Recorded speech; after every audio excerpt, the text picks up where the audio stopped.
O presidente americano Donald Trump já sabe exatamente quais são os ministros do STF que supostamente teriam participado ou articulado o atentado contra a vida do presidente Jair Bolsonaro na campanha presidencial de 2018. E ele não só está sabendo, como ele está sedento por justiça e decidiu ir até o fim para cobrar aquilo que tentaram fazer contra o presidente Bolsonaro, que para milhões de brasileiros era a última esperança de varrer a corrupção e derrubar a esquerda do poder. O que foi vazado é mais grave do que qualquer coisa que você já ouviu falar. Eu venho avisando há anos, mas agora chegou o momento de expor com detalhes aquilo que os inimigos da direita brasileira jamais imaginaram que viria à tona. Não são rumores de bastidores, não são fofocas de corredor. São peças de um quebra-cabeça sombrio, que mostram como a engrenagem foi montada para destruir a base conservadora do Brasil. Hoje, você vai ouvir as primeiras 4 revelações. Cada uma delas, um golpe certeiro contra essa narrativa que tentaram nos empurrar goela abaixo. E se você acha que já viu tudo, espere até a última linha. Isso que você vai ver agora não aparece na TV e nem nos jornais. E se um dia sumirem com esse canal, você ainda vai poder me encontrar. O link do canal do WhatsApp está no primeiro comentário fixado. É gratuito, anônimo, e você vai ser o primeiro a saber de tudo. Lá eu te mostro tudo o que eles escondem. Revelação 1. Tudo começou numa noite abafada, quando Brasília dormia, mas certos gabinetes ainda estavam acesos. Luiz Antônio Manhattan, um nome que quase ninguém conhece, entrou por uma porta lateral de um prédio que não existe nos mapas públicos. Lá dentro, não estavam políticos comuns, e sim peças-chave do tabuleiro, gente que se apresenta como autoridade moral do país, mas que, segundo meus contatos, carrega nas mãos o sangue da traição. Manhattan carregava uma pasta, grossa, amarelada pelo tempo. Dentro, documentos carimbados e gravações de vozes conhecidas, inconfundíveis, falando sobre algo que mudaria o Brasil para sempre. Ele sabia que aquilo não poderia ser revelado sem pagar um preço alto. E por isso, ele ficou em silêncio por anos. Mas agora, esse silêncio está ruindo. Revelação 5. Na madrugada seguinte ao atentado, enquanto a imprensa alimentava o país com versões prontas e discursos cuidadosamente moldados, algo muito diferente acontecia longe das câmeras. Um grupo restrito de agentes da Polícia Federal, selecionados a dedo e sem uniforme para não chamar atenção, entrou discretamente em um prédio antigo no centro de Belo Horizonte. Não havia sirenes, não havia carros identificados, apenas passos rápidos e olhares atentos. Segundo a denúncia, eles não estavam ali por acaso. Tinham recebido poucas horas antes informações de uma fonte anônima sobre um endereço que poderia conter peças-chave para entender quem realmente financiava o que havia acontecido. Ao abrir uma das salas, encontraram maletas pretas alinhadas no chão, todas idênticas, fechadas e com cadeado simples. Ao romper os lacres, o que viram deixou claro que aquilo não era um achado qualquer. Montes de dinheiro vivo, empilhados e amarrados com tiras de papel que ostentavam lacres bancários intactos. A contagem inicial, feita de forma rápida e manual, aproximava-se de R$1 milhão.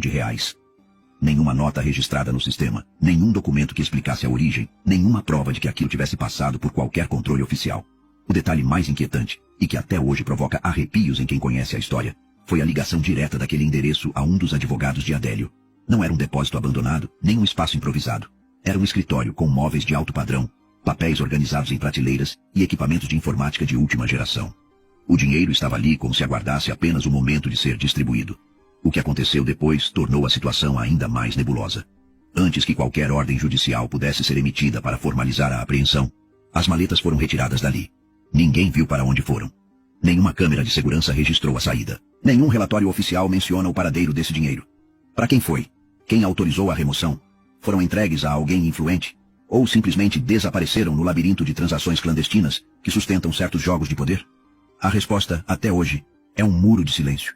Um silêncio pesado, mantido não apenas por quem esteve presente naquela madrugada, mas também por quem deveria investigar. E a pergunta que ninguém responde é, se o conteúdo daquelas maletas fosse realmente lícito, por que sumir com ele antes que pudesse ser periciado? Seria medo de exposição? Ou prova de que o atentado foi apenas a ponta de um iceberg muito mais profundo, com raízes políticas e financeiras que jamais poderiam ver a luz do dia? Revelação 6. Se o dinheiro comprou o silêncio, a mídia comprou a narrativa. E essa talvez tenha sido a parte mais eficiente da operação. Escritórios de advocacia, supostamente contratados por partidos políticos para dar suporte jurídico em casos delicados, também teriam conexões diretas com executivos de uma das maiores emissoras de televisão do país. Essa ligação, segundo meus contatos, não era pública nem admitida, mas nos bastidores servia como um canal de influência, capaz de moldar o que chegava às casas de milhões de brasileiros todas as noites. Essa conexão não servia apenas para suavizar a cobertura de determinados fatos. Ela funcionava como um filtro. Certos nomes jamais eram mencionados, certas perguntas jamais eram feitas, certas imagens jamais chegavam ao ar. As decisões editoriais deixavam de ser baseadas no interesse público e passavam a atender ao interesse de quem financiava ou sustentava aquele elo invisível entre o mundo jurídico e o jornalismo.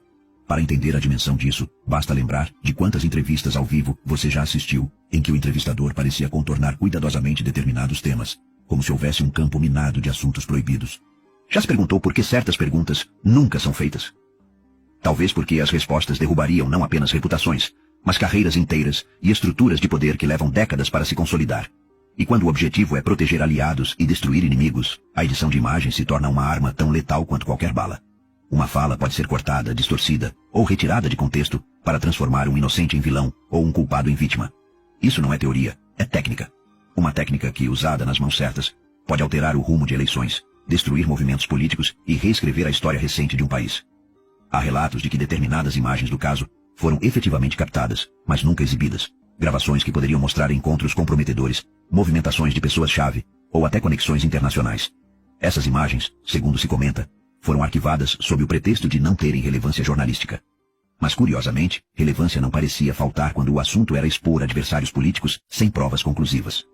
O que permanece é a sensação de que, enquanto uma parte da verdade era maquiada para o consumo público, outra era cuidadosamente enterrada nos arquivos confidenciais de quem controla o que você vê e ouve. E essa é talvez a maior arma de todas, a capacidade de decidir não apenas o que será contado, mas também o que jamais será conhecido. Então fica a pergunta que incomoda. Se todas essas conexões entre advocacia, partidos e mídia forem reais, até que ponto o que acreditamos ser informação não passa de um roteiro escrito para manter o poder onde sempre esteve? E se um dia esse roteiro for exposto na íntegra, será que descobriremos que muito do que consideramos verdade nunca passou de uma encenação bem produzida? Revelação 7. Entre as figuras que começaram a aparecer nas investigações internas, um nome chamou a atenção: Luiz Roberto Barroso. Não por declarações públicas, entrevistas ou discursos inflamados, mas por algo que até pouco tempo circulava apenas nos corredores mais restritos: conexões empresariais obscuras, com vínculos a contratos bilionários junto ao próprio governo. Esses contratos, segundo fontes internas, não eram meros negócios protocolares, mas engrenagens de um esquema que movimentava cifras colossais, escondidas atrás de licitações limpas e acordos internacionais aparentemente legítimos. A questão que deixou investigadores em alerta foi o rastro documental, que começava a se formar, ainda que de maneira fragmentada. Pequenas pontas soltas, planilhas incompletas, menções cifradas em mensagens e reuniões sigilosas apontavam para algo que, se unificado, poderia configurar um caso de repercussão global. É nesse ponto que a sombra dos Estados Unidos surge no horizonte. Havia, segundo relatos, um temor real nos bastidores. O de que o nome de Barroso pudesse acabar mencionado em um relatório internacional, potencialmente preparado por órgãos de inteligência americanos, e que tal documento servisse de base para a aplicação da Lei Magnitsky, um instrumento letal contra figuras políticas, congelando bens, impondo restrições de viagem e manchando reputações de forma irreversível. O medo de sanções pessoais não é algo abstrato nesse cenário. Basta uma assinatura em Washington para transformar uma carreira política em ruínas, cortar o acesso a contas bancárias, encerrar contratos e colocar um alvo invisível sobre qualquer aliado. Fontes próximas afirmam que esse temor foi combustível para movimentos estratégicos recentes. Houve discretamente uma reorganização de peças no tabuleiro. Aliados foram reforçados, inimigos foram afastados, e vozes potencialmente perigosas para a narrativa oficial foram neutralizadas com promessas ou ameaças veladas. Mas o problema de uma blindagem política é que ela nunca é permanente. O que hoje está protegido por alianças e acordos pode amanhã ser exposto por um único vazamento. E nesse caso, um simples documento oficial vindo de fora do Brasil teria o poder de furar qualquer bloqueio interno. A questão que poucos ousam colocar em voz alta é: até que ponto essa blindagem se sustenta se o jogo deixar de ser nacional e se tornar global? E se o gatilho para essa queda não vier de dentro, mas sim de fora, com força e legitimidade internacional, quem será capaz de impedir? Há quem diga que a movimentação em torno de Barroso nos últimos meses não foi apenas jurídica ou política, mas quase de sobrevivência pessoal. E o que mais intriga é que quanto mais se tenta enterrar certos detalhes, mais eles parecem encontrar caminho para ressurgir. Talvez porque, no submundo da política, nada permanece enterrado para sempre. Revelação 8. O rastro do caso levou a um ponto que muitos preferem ignorar: a presença de um advogado que não estava ali por acaso. Um homem com credenciais ligadas à embaixada da Arábia Saudita, cuja função oficial não coincidia com o papel real que desempenhava nos bastidores.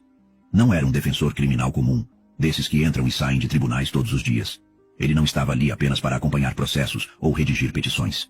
Quem presenciou sua presença garante: ele estava ali para observar e negociar. Mas negociar o quê? Essa é a pergunta que paira sobre todos que conhecem o caso.